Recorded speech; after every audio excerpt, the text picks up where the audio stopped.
Takshashila YouTube channel வாயிலாக இப்பொழுது நாம் பார்த்து கொண்டிருப்பது திரௌபதி 2 என்ற திரைப்படம் பற்றி.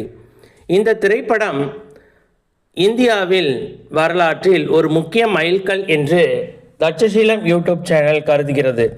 ஏனெனில் இந்துக்களுக்காக எடுக்கப்பட்ட இந்துக்களின் வழிகளை உணர வைக்கும் ஒரு திரைப்படமாக தட்சசீலம் யூடியூப் சேனல் பார்க்கிறது. ஏனென்றால் நாம் நமது சரித்திரத்தில் பின்னோக்கிய சரித்திரத்தில், அதாவது முகலாயர்கள் ஆண்ட காலத்தில் இந்துக்கள் அனுபவித்த வேதனைகளை, கொடுமைகளை எந்த வரலாற்று புத்தகத்திலும் இடம்பெறாத பக்கங்களை இப்பொழுது நம் கண்முன்னே காட்சிப்படுத்தி இருக்கிறார்கள்.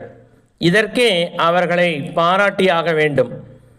ஏனெனில் வரலாறு எப்பொழுதும் உண்மையைத்தான் பேச வேண்டும், பொய்யை பேசக்கூடாது என்ற கோட்பாடு முக்கியமானது.